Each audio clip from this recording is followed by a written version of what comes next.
Estamos aqui para dar voz ao povo, em defesa dos cidadãos,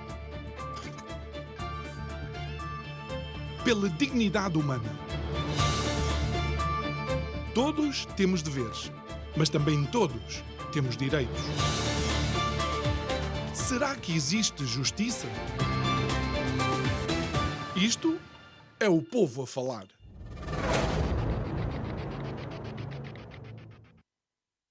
Portugal, uma das nações mais antigas do mundo, tem ao longo da sua história vivido diversos momentos que marcam a história e marcam os portugueses dessa época. Mas existe, de facto, um período de tempo que acabou por nos catapultar não só no mundo, mas acabou por catapultar o próprio mundo, com a descoberta de novos continentes, novas culturas. E, obviamente, eu estou a falar do período áureo português, o período da expansão marítima, aquilo que é conhecido como a época dos descobrimentos. Mas não aconteceu por acaso. Aconteceu porque o infante Dom Henrique, conhecido pelo cognome de O Navegador, olhando para aquilo que lhe tinha sido atribuído, ou seja, esta faena e este legado que o mar dava a Portugal, achou que era necessário uma escola, onde os jovens, e não tão jovens se calhar, aprendessem a arte da navegação, e criou então a Escola de Sagres.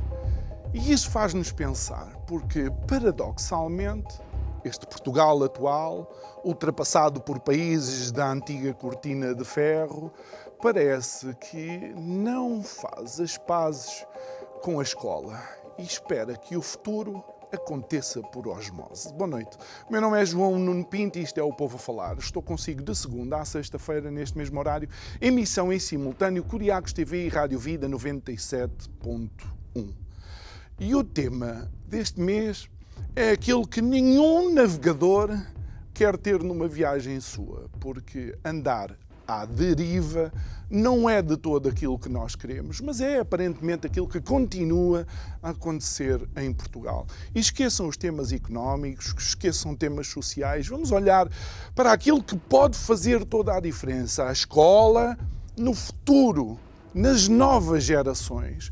E quando olhamos para a escola, quando olhamos para temas importantes dentro da escola, seja a inclusão, seja inclusive o permitir que a escola seja um fator de potencial avanço tecnológico, permitir que a escola, mais do que educativa, também seja criativa, permitir que os jovens que fazem parte das escolas consigam criar ferramentas que vão transformar a vida de outros, continuamos a olhar para uma escola absolutamente presa àquilo que foi a Revolução Industrial, de tal maneira que não os alunos, mas os trabalhadores das fábricas, até do toque de entrada, necessitam.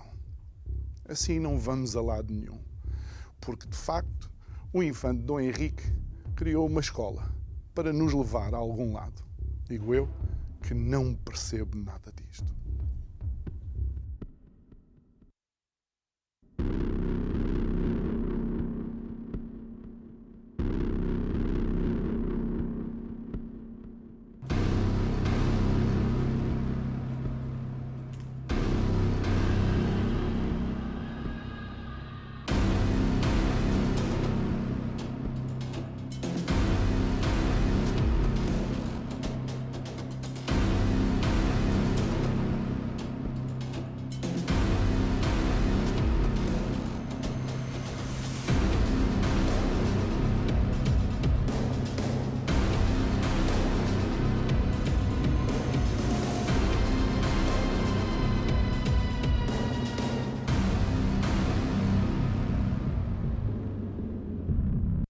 E de volta ao nosso estúdio para o programa de hoje, uma convidada que já fazia bastante tempo que não estava connosco, alguém que costuma participar regularmente nos nossos programas, mas por motivos profissionais não foi possível ela cá estar.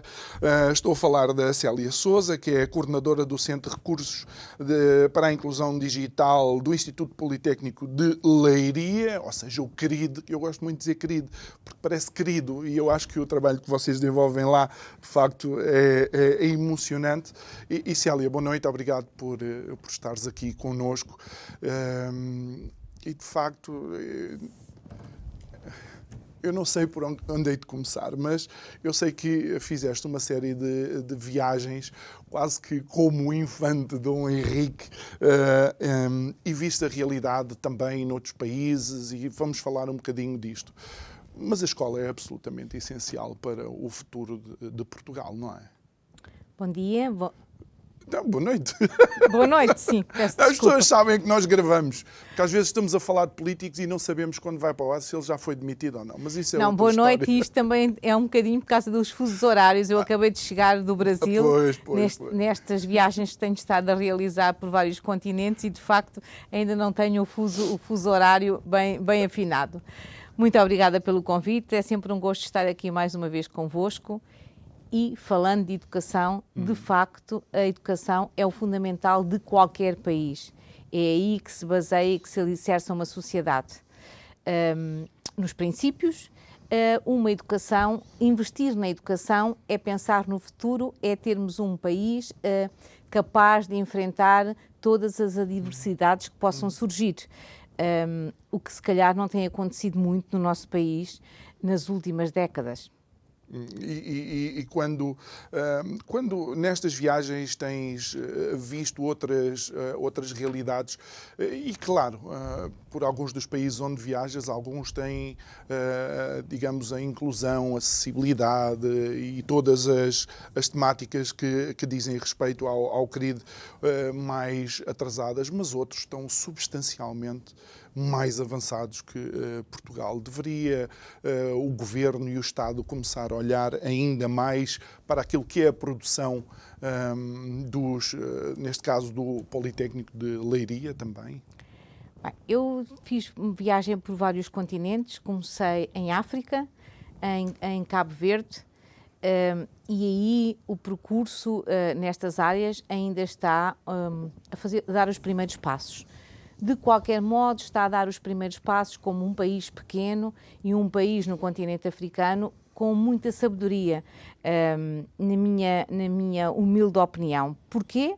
Porque, na verdade, o país montou, eu tive o privilégio de fazer parte, fui convidada para montar essa legislação para o país e ela não foi de imediato implementada. O que é que eu quero dizer com isto? Não foi de imediato transformada em lei, porque estamos num processo de perceber como é que funciona e como é que se pode afinar.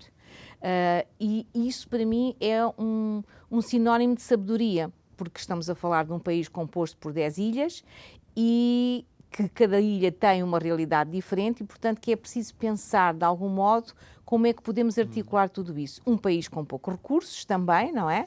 Mas que está a fazer a sua caminhada, que tem um governo interessado, que tem um Presidente da República muito apostado na área da inclusão e da acessibilidade. Todo o país está muito empenhado a dar os seus passos. E eu costumo até ter uma frase, quando falo de educação e de inclusão em Cabo Verde, que é: Cabo Verde é o farol na África, no continente africano, no modo como está a encarar tudo isto. Claro que se se falarmos de infraestruturas, sim, a caminhada ainda é longa, é verdade, mas o caminho está a fazer-se pouco a pouco e parece-me bem. Depois é o salto de Cabo Verde para a Áustria. E aí a realidade é completamente diferente. Eu tive a oportunidade de estar na Áustria, na ONU, a convite da ONU a apresentar o trabalho que desenvolvemos no CRID, portanto, nomeadamente a nível da literatura acessível, que é uma coisa básica e fundamental para todas as escolas, e onde tivemos a oportunidade de apresentar o nosso trabalho a 85 países. Estamos a falar de todos os continentes. E foi muito agradável e muito gratificante para nós perceber que aqueles 85 países ficaram admirados com o trabalho que realizávamos em Portugal. O que de algum modo nos dá forças para continuar, porque Portugal realmente parece-me estar um bocadinho de costas viradas para aquilo que se faz e que se desenvolve a nível da educação. Depois saltei para a Grécia, onde a realidade é bem diferente, onde a legislação não é uma legislação que me pareça de todo muito adequada, ou seja, há muitas lacunas, portanto, há uma grande dificuldade ainda a nível da escola pública de se receberem todos os jovens e eles aprenderem juntos.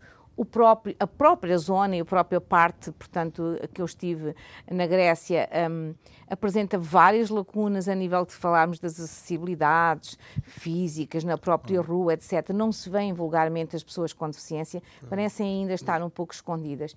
E depois salto para o Brasil. Portanto, o Brasil é um continente, como eu costumo dizer, e as realidades são muito diferentes de Estado para Estado. De qualquer modo, o Brasil tem áreas muito bem desenvolvidas, nomeadamente quando nós falamos, por exemplo, da audiodescrição para cegos, quando falamos da parte cultural. Na parte da educação eu acho que falha muito também, porque o sistema educativo é tão grande, é imenso, não é? É uma imensidão, depende de Estado para Estado. Há Estados, nomeadamente neste Estado onde eu estive agora, que foi no Estado de Minas Gerais, onde há uma preocupação imensa. Eu estive em contacto, portanto, com os responsáveis do Estado e onde estivemos a falar das questões da acessibilidade, como é que podíamos chegar a todos os alunos. Eles estão a fazer um caminho e esse caminho é já colocar todas as crianças e todos os jovens até aos 18 anos gradualmente no ensino público, ou seja, todos terem acesso à escola. Okay. Mas o facto de se estar a fazer no Estado de Minas Gerais não quer dizer que se esteja a fazer noutro Estado. Portanto, é uma realidade muito diversa. De qualquer modo, é um país muito preocupado com as questões da acessibilidade e há uma preocupação constante que eu tive a oportunidade de ver, que é, por exemplo, nos diferentes canais de televisão há legendagem. Além de haver o intérprete, no caso do Brasil, em Libras, há também legendagem para as pessoas surdas que não dominam a língua gestual. Portanto, há já uma grande preocupação. Contrariamente, eu acho que parte mais da parte cultural e social do que propriamente, muitas vezes, das políticas de educação. Contrariamente em Portugal, voltando a Portugal, nós temos a melhor legislação, somos ditos como o país que tem a melhor legislação na área da inclusão. E, na verdade, eu devo dizer que sim, eu participei, fiz parte do grupo de trabalho que esteve envolvido, fui muitas vezes ouvida para o desenvolvimento desta legislação, para o Decreto-Lei 54, e sou uma fã, contudo, temos alguns problemas. Na implementação? Na implementação, sim. Temos problemas porquê? Porque nós não podemos criar uma legislação e colocá-la de imediato. Tem que haver um período que é preciso nós testarmos, vermos, aferirmos. E nós criámos uma legislação extraordinária que tem aquilo a que nós chamamos equipas multidisciplinares nas escolas, portanto, vários saberes que se cruzam, porque quando estamos a falar de crianças com necessidades específicas, estamos a falar de um mundo enorme, como desde o autismo, à deficiência intelectual, aos cegos, aos surdos, é imenso, não é? As dificuldades de aprendizagem, e precisamos de vários saberes técnicos, e, portanto, essas equipas multidisciplinares foram criadas, mas será que elas estão nas escolas todas? Essa é a questão. Mas o interessante disto, Célia, quando falas na produção legislativa, é porque o legislador não tem a visão e, por assim dizer, a genética científica que vocês têm, onde a experimentação faz parte do processo de criação do que quer que seja. O legislador acha que, pensando uma lei, está tudo bem pensado, imediatamente é colocada, digamos, como sendo um dogma e as coisas resolvem-se assim. Achas que devia haver da parte do legislador esta flexibilidade? Olha, temos que ver se isto que estamos a escrever e a pensar resulta?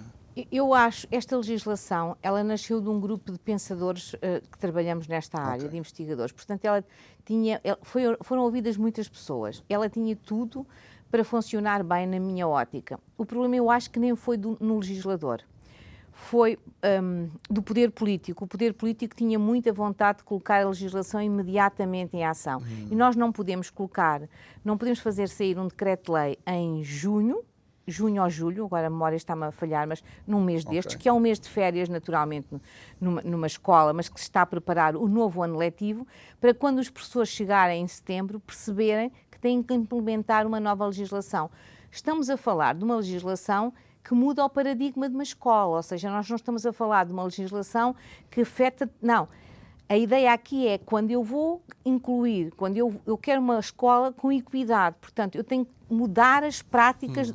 O paradigma da escola tem que mudar, tem que deixar de ser uma escola que olha para aqueles meninos como eles estivessem ali, meramente integrados, como eu costumo dizer, sentados, mas que faz parte de um todo, ou seja, eles estão incluídos nas suas turmas. Portanto, tem que haver uma programação com base naquilo que nós dizemos, o design universal das aprendizagens. Para quem está lá em casa e não se entende, o design universal das aprendizagens é nós aplicarmos os conceitos do design quando nós nos aproximamos num shopping, numa porta, normalmente ela abre para o baixo, para o gordo, para o cego, etc. Então é pensarmos também como é que nós podemos trabalhar as questões das aprendizagens para uma turma que eu tenho, baseando-me nisso, portanto, adaptando à população que eu tenho. E para isso é preciso formar professores.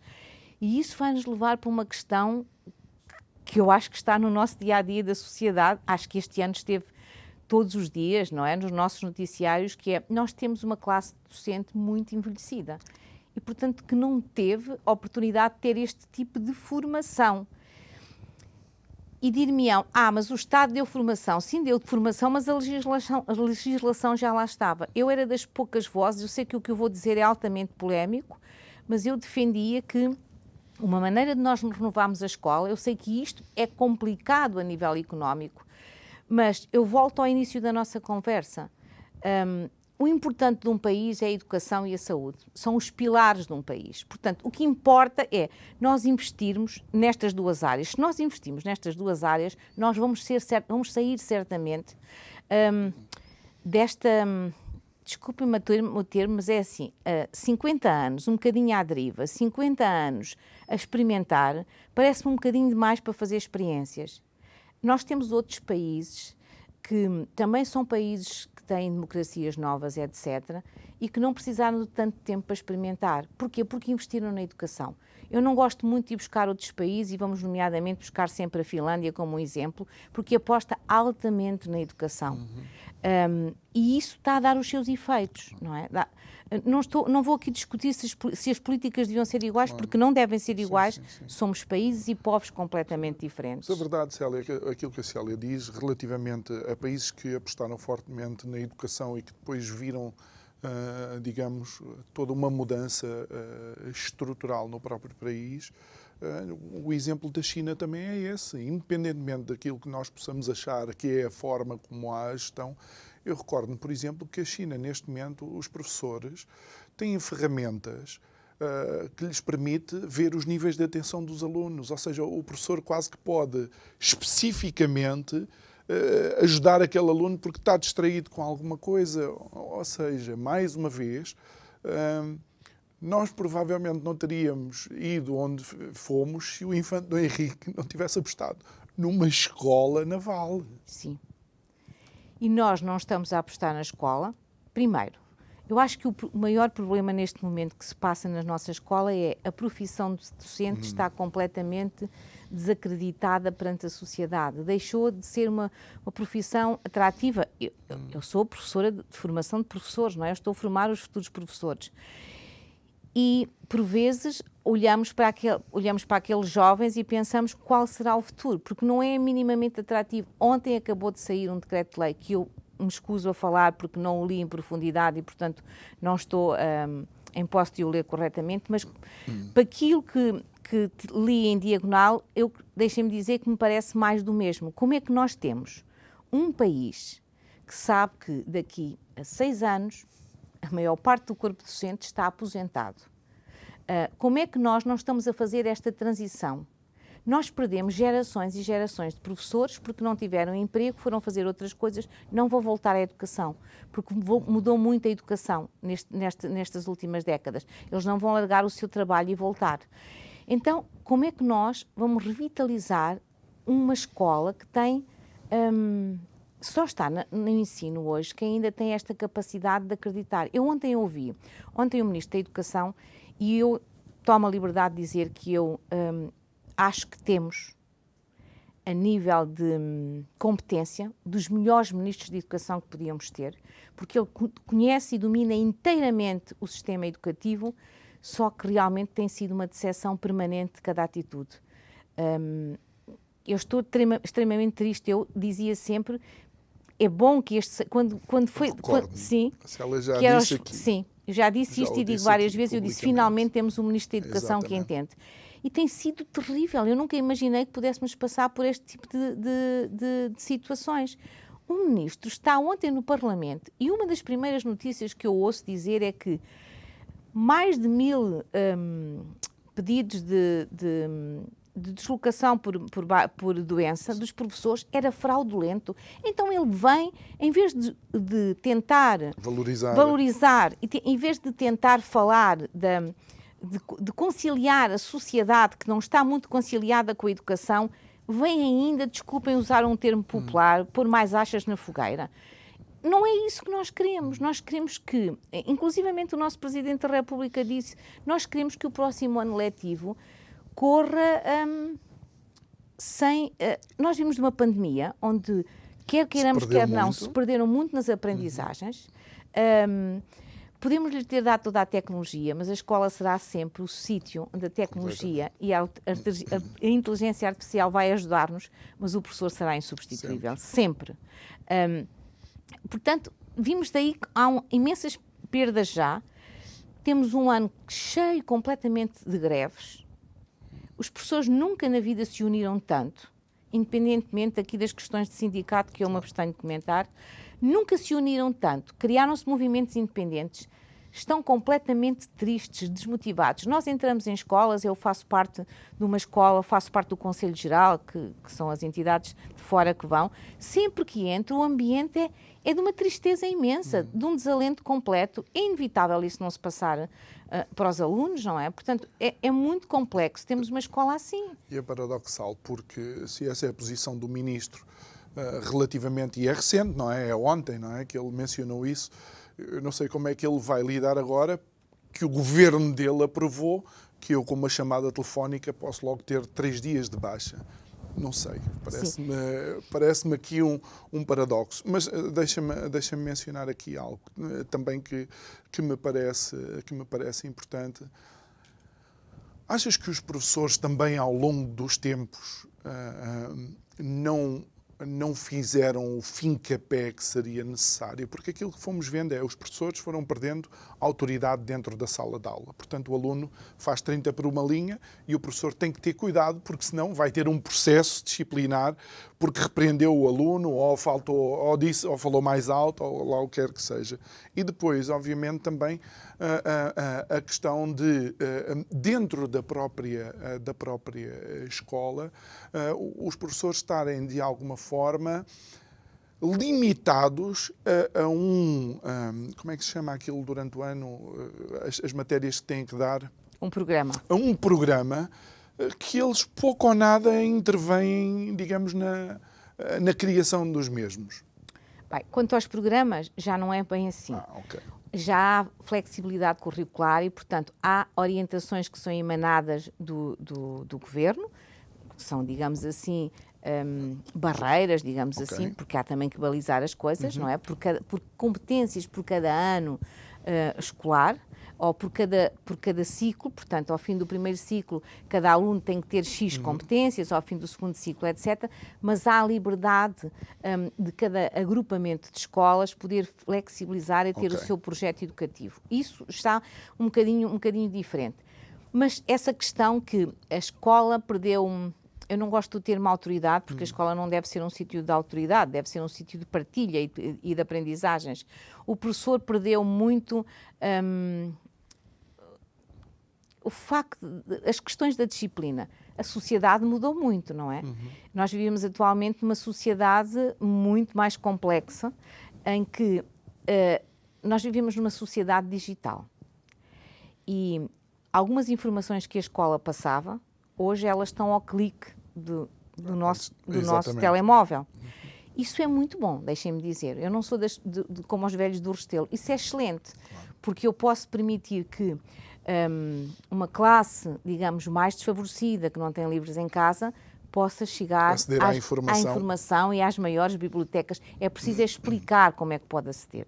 Eu acho isso uma mais-valia. Aliás, eu não sou das pessoas que é contra, eu acho que o telemóvel é um aliado dentro da sala de aula, eu acho que toda a tecnologia pode ser um aliado, se bem trabalhada. Ou seja, se bem trabalhada. Eu acho é que, porque é que o professor perdeu a escola perdeu esta credibilidade? Também, porque é que ela a perdeu? Se calhar era bom falarmos de uma coisa que nunca ninguém quer falar. Porque nós ouvimos muitas notícias dizendo que os professores são a classe mais bem paga. Ouvimos isto, não se fala disto. São muito bem pagos. Se calhar não é bem verdade. Há alguns professores que conseguiram chegar ao topo da carreira e foram muito poucos. Sim, podemos dizer que, comparando com a população portuguesa, são bem pagos. Célia, o poder de compra de um professor atualmente, relativamente ao professor quando eu estudava, não é o mesmo de certeza absoluta. Exatamente. Perderam muito poder de compra. Perderam muito poder de compra, mas não é, também, se calhar é importante, e que estamos aqui a falar lá para casa, perceber como é que se é professor hoje em dia. Porque eu acho que não se fala disto. Para se ser professor, é preciso ter-se uma licenciatura. Depois, ninguém entra com a licenciatura no nosso sistema educativo. É preciso fazer um mestrado, que vai levar ou para a educação básica, ou para a educação de infância, ou depois para o segundo ciclo. A partir do terceiro ciclo será uma licenciatura no ensino superior? No ensino superior, mas nas universidades. Os professores até ao 6º ano são formados, a grande parte dos professores, não é? São formados nos politécnicos. Isso está da responsabilidade dos politécnicos formarem os professores.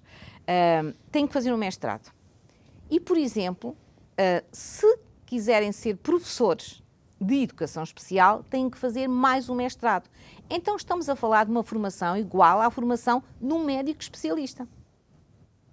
Estamos a falar da classe mais capacitada. Estamos a falar da classe com mais habilitações. A sociedade cá fora não vê isto. Isto é importante dizer-se à sociedade, porque o Estado investiu para formar estas pessoas. Foi o nosso dinheiro, de todos nós. Então também, se calhar, é um bocadinho importante que os pais, que têm jovens, parem um bocadinho para pensar que não podem entrar pela escola a achar que sabem de pedagogia. Porque não sabem. Porque eu também não entro numa fábrica de automóveis ou de outra coisa a dizer que sei fazer automóveis ou que percebo de linhas de montagem. E porquê é que perdemos isto? Perdemos isto porque se permitiu esta... interessava também... Isto é altamente polémico o que eu vou dizer, mas é o que eu penso. Se eu tiver uma escola que não seja respeitada pela sociedade, isso vai influenciar toda uma sociedade. Ora, se eu tiver a passar a ideia que eu não estou a formar bem, eu vou denegrir a imagem dos professores e todo o sistema educativo. E se calhar às vezes isso é um instrumento também das nossas forças políticas, quando devia ser ao contrário, deviam ser os nossos políticos a engrandecer a escola o mais possível. E isso não aconteceu ao longo destes 50 anos. A escola mudou muito, é verdade, muitas coisas aconteceram, também não é tudo mau, mas ao longo destes 50 anos eu acreditava, eu sou professora há 40 anos, portanto, não 40, 37, e passei, como já disse aqui em vários programas onde estive, pelos vários níveis de ensino, até chegar ao ensino superior, portanto estou muito à vontade para falar... Para mencionar isto. Para mencionar isto e para dizer que quando eu comecei a trabalhar, as condições eram terríveis, é verdade, mas o respeito e o carinho da população era extraordinário. Os professores eram de facto respeitados e Sim. tidos em conta. E hoje não é assim que isso acontece. E Célia, ainda antes de irmos a uma questão que tem a ver com o ensino superior e a inclusão de alunos com necessidades específicas, não acha que a facilidade com que se transita de ano também, de alguma forma, aguou a escola? Ou seja, uma vez que parece que já não temos tanto que dar o aluno numa determinada fase, parece que não tem que dar tanto ao batente, desculpa a expressão, aguou a escola e a necessidade, de facto, dos alunos estarem lá e aprenderem aquilo que é necessário. Eu aí sou um bocadinho, talvez... As anti-avaliações. Não, sou anti algumas coisas, sim, Okay. que acho que neste momento não fazem sentido para o país que temos e para o número de população que temos. Mas eu acho que há uma coisa que é muito importante. A escola implica, estar lá implica sacrifício. É prazer estar na escola a aprender, mas aprender implica estudar, implica sacrifício de cada um de nós. E isso deixou-se de passar também, ou seja, vai-se para a escola como se fosse um bocadinho, desculpem lá o termo, às vezes passear. Portanto, não se incutiu nos jovens uma coisa que eu acho fundamental e que depois se vai refletir mais tarde quando os alunos chegam ao ensino superior. Era preciso que a nossa escola preparasse jovens, quase todos acreditando que cada um podia ser investigador. Ou seja, o que é que eu quero dizer com isto? Estimular ao máximo o conhecimento. Hoje em dia temos condições, porque nós não temos condições nas nossas escolas, não podemos dizer que não houve um investimento. Houve um investimento no parque educativo das nossas escolas. Há erros, sim, mas houve um investimento. São dados equipamentos aos nossos jovens, também não é tudo mau, é importante também salientar tudo isto, mas muitas vezes tudo isso que é dado, nós continuamos a ter uma coisa que eu costumo dizer muito aos meus alunos, que é, por favor, não sejam professores de autocarro. O que é que eu quero dizer com isto?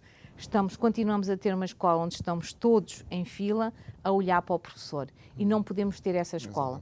E se calhar também é esse tipo de escola que leva também a esses problemas de comportamento e a esse conjunto de situações mais complexas que a nossa escola atravessa hoje em dia. Porque depois também temos experiências muito boas pelo país. Claro. Mas eu acho que é essas também experiências isso. Depois não são replicadas, não é? Não são replicadas. Agora é uma boa questão. Além das experiências não serem replicadas, são muito pouco visíveis, porque era importante mostrá-las, não é? O que é que se faz de bom? Mostrar à sociedade. Porque raramente vimos um noticiário abrir com uma experiência excepcional, não. No dia-a-dia, nunca ouvimos, não é? Mas se houver lá uma briga, um pai que foi à escola... Só abre com essa. Portanto, também eu acho que aqui a comunicação social também tem um bocadinho de culpa disto. Podia ir, se calhar, buscar as boas experiências que há neste país, que são excepcionais, e ir buscá-las. Quer dizer, eu até vou, não querendo ser egocêntrica, mas... Eu como muitos sabem, não é? E como eu já vim tanta vez ao programa, eu tenho um carinho especial pela literatura e defendo a literatura acessível e criei um conceito de livro e etc. Ele é mais conhecido fora do meu país do que dentro do meu país. Eu nunca tive nenhum canal de televisão que me chamasse... Eu já fui a N canais de televisão, como sabem, mas nunca ninguém abriu... Um telejornal a dizer que em Portugal fazem-se livros multiformato, que é um conceito que não existe no mundo. Inovador. E, no entanto, foste convidada a apresentar esse projeto na maior feira mundial de livros dentro deste setor. Estive agora numa feira no âmbito das comemorações do Dia Mundial da Língua Portuguesa, que é uma feira nos estados de Minas Gerais, em Poços de Caldas, que é Filipossos, que é muito conceituada, com quase 2 décadas, onde estive a apresentar o conceito do livro e onde as pessoas ficam, quer dizer, e onde tínhamos N pessoas de todo o estado do Brasil para ver o conceito do livro. Mas, na verdade, no nosso país, poucas pessoas sabem o que é isso. E isso foi criado com base naquilo que eu disse há pouco. Vamos lá criar um livro com base no desenho universal das aprendizagens. Exatamente. Para ver que é possível trabalhar com todas as crianças e todos os jovens ao mesmo tempo dentro da sala de aula. E só para recordar o livro tinha inclusive um QR Code que passava as imagens. Depois também era tátil, não é? Sim. E depois... era uma menina... Era uma menina, mas nós já lançámos outros livros depois desse, não é? E o último livro, por exemplo, que é As Aventuras da Raposa 4G, casa um conjunto de temáticas que é a preservação do ambiente, a questão dos incêndios, que é no nosso país tão premente, claro. E vamos começar uma fase de incêndios, as questões que estão relacionadas com a preservação do ambiente, tudo isso, e que depois, inclusivamente, através de um QR Code, permite que o cenário daquele livro é na zona de Leiria, no Pinhal de Leiria, que, como sabem, foi uma catástrofe, não é que aconteceu, e, portanto, permite que quem nunca foi ao Pinhal de Leiria, através de um QR Code, consiga viajar pelo Pinhal de Leiria. Juntamos o livro físico com o livro... e, na verdade, o livro esgotou em 2 semanas. Portanto, eu nem sequer tinha um livro para trazer aqui ao programa hoje para mostrar. Não, mas é bom sinal, é sinal de que, de facto, a inovação e aquilo que vocês fazem lá no CRID do Politécnico, do Instituto Politécnico de Leiria, tem utilidade e transforma as vidas, porque é isto que é preciso dizer relativamente a estas propostas, é que são completamente transformadoras de vida. Sim, sim. Mas eu acho que não respondi a uma parte da questão e era um assunto que eu gostava, por acaso, de referir, por causa destas coisas da deriva. Em 2017,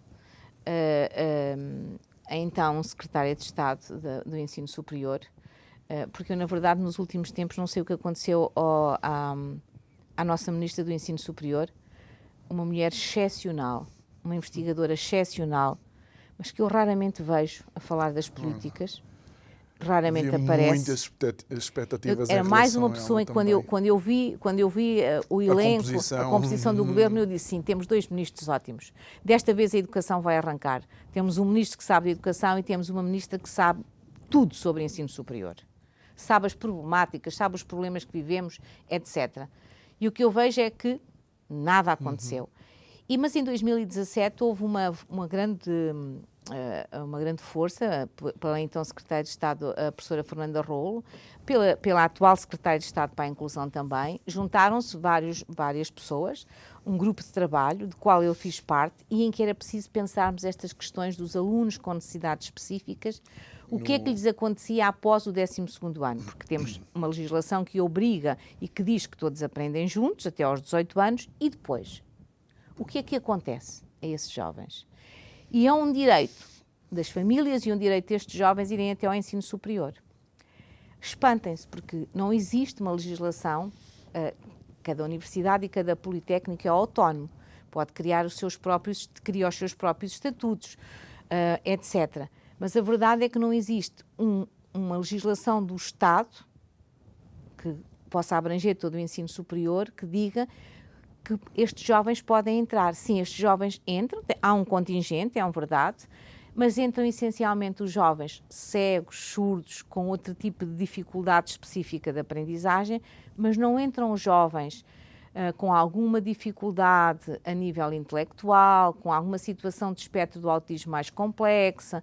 Há uma ou outra experiência de jovens com síndrome de Down, mas são experiências, ou seja, não existe uma legislação. Não sei se têm noção que se nós recebemos um aluno surdo, e nós recebemos no Politécnico, portanto, podemos, no meu caso, na nossa instituição, podemos nos orgulhar de ser a instituição que mais alunos com necessidade específica recebe no país, mas isso implica gerir muito bem o dinheiro, porque não há dinheiro. É preciso eu ter um intérprete de língua gestual que está permanentemente em todas as unidades curriculares a acompanhar e a traduzir. E não há nenhum apoio sequer É orçamental. preciso, exatamente. É preciso que eu possa pôr os materiais em braille para um jovem cego. E é preciso olharmos para a população com deficiência intelectual, que não pode depender de projetos. Nós temos no Politécnico um projeto pronto a arrancar e continuamos, já pedido pelo antigo ministro, do ensino superior, da ciência e tecnologia. Portanto, continuamos a aguardar, digamos, ele não está... A aprovação. Ele não está na gaveta, está todo prontinho, mas continuamos a aguardar de ver como é que podemos ir buscar verbas para podermos, de facto, avançarmos para a implementação, para recebermos jovens que têm alguma deficiência intelectual, mas que podem fazer uma aprendizagem, e os politécnicos são o sítio certo. Ideal para isso. Mas olha, isso acaba por de alguma forma surpreender, porque este governo claro, cavalgando a inflação, tem um superávit financeiro, vai fazer um brilharete, e há quem já começa a apontar números, e estamos a falar acima dos 3 mil milhões ou mais de euros extra relativamente àquilo que é o cash flow normal do governo. Ou seja, já existem pessoas a dizer que este dinheiro não é suposto ficar nos cofres, é suposto ser colocado à disposição das populações. Seria uma boa oportunidade. Seria uma boa oportunidade de pensarmos, e inclusivamente seria uma boa oportunidade do próprio Ministério da Ciência e da Tecnologia tirar da gaveta esse dossiê que está pronto, que foi elaborado com professores de todas as nossas universidades e todos os politécnicos, representantes de todos, e que deixou um conjunto de 63 recomendações muito explícitas do que é que se deve fazer para mudar. E ele está na gaveta desde 2017. Portanto, eu costumo dizer que, não gosto nada de dizer isto, mas parece que aos 18 anos, por um milagre, os nossos jovens que têm algum tipo de necessidade específica, ou se curaram, que não é bonito dizer isto, porque isto não é possível, não é? Mas depois a sociedade não tem respostas. O que mais me entristece nisso é que estamos a falar de uma população que se calhar pode não fazer uma licenciatura, mas também pode não fazer os nossos cursos que temos agora, os TESPs e etc., mas pode fazer outro tipo de curso, e nós sabemos que isso é possível, porque há experiências, há essa metodologia em Espanha, no Chile, em vários países do mundo, e nós já tivemos a oportunidade de ir ver. É possível estas pessoas fazerem aprendizagens mais práticas e terem um emprego. E se têm um emprego, não... são um cidadão completo, estão a produzir para o nosso país, e não estamos a custear o subsídio, que é uma coisa que temos que deixar de fazer, não é? Porque com subsídios nós não vamos passar a sair desta coisa da crise permanentemente. É realmente um drama, e ainda antes de irmos para uma temática final, é um drama se nós pensarmos que alguém está a estudar, não é? E vê-se o aproximar daquilo que é o ensino secundário, não é? Não sei se é a expressão correta, à escola no meu tempo, pelo menos assim que se chamava, e vê ali, é quase o Finisterre, não é? Agora, dali caio mesmo porque não tenho outras opções. Ou então tem que andar a lançar o anzol para ver qual é, digamos, a escola do ensino superior que o vai receber. Sim, mas neste momento as escolas de ensino superior não recebem os alunos com deficiência intelectual. O Politécnico de Santarém teve uma experiência com frutos, bem sucedida, etc., mas não avançamos de experiências.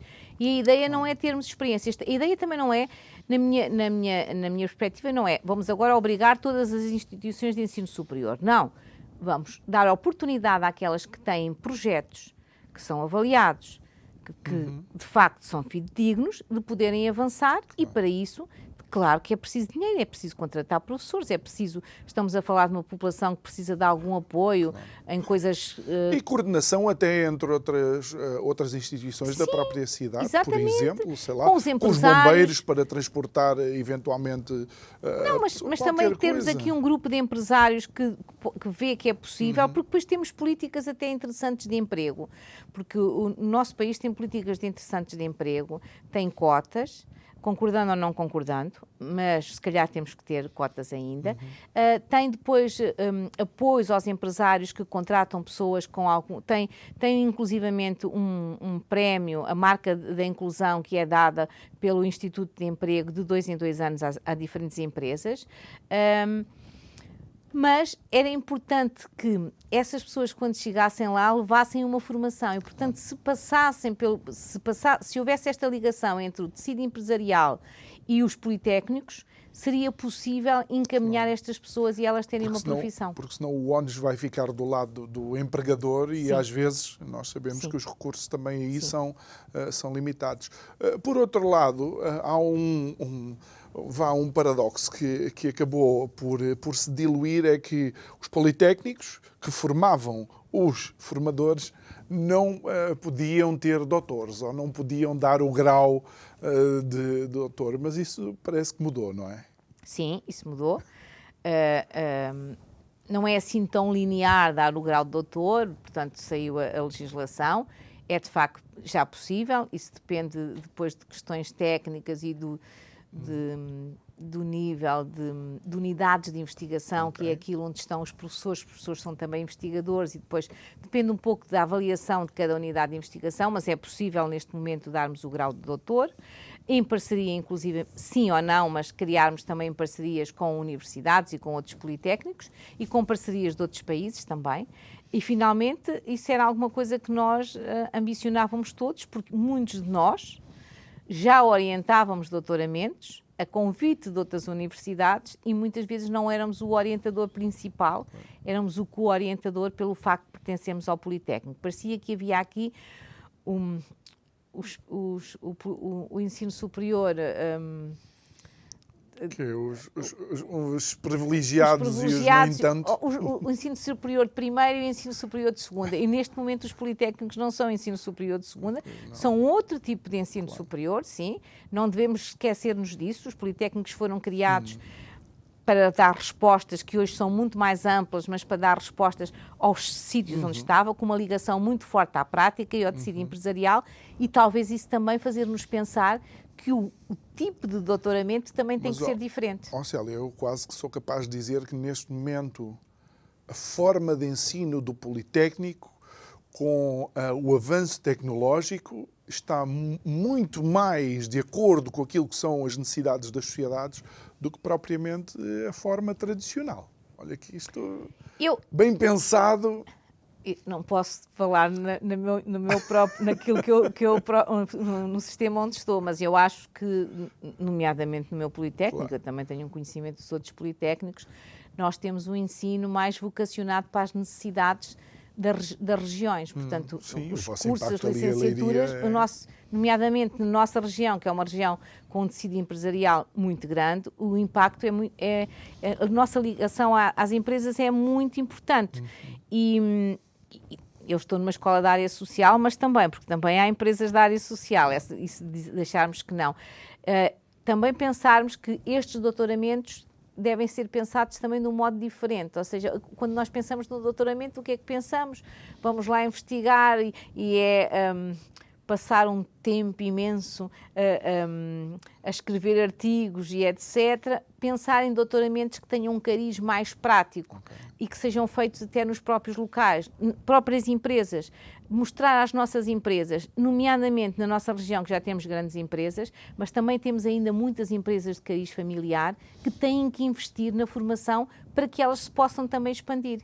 E investir na formação é precisamente fazer esses doutoramentos no local, no sítio, com uma problemática específica que se está a estudar naquele momento em determinada empresa ou em determinado contexto. E Célia, praticamente no último minuto do programa, tentando compor aqui o ramalhete, olhando para estas situações, o que é que seria necessário e mais urgente então fazer neste momento?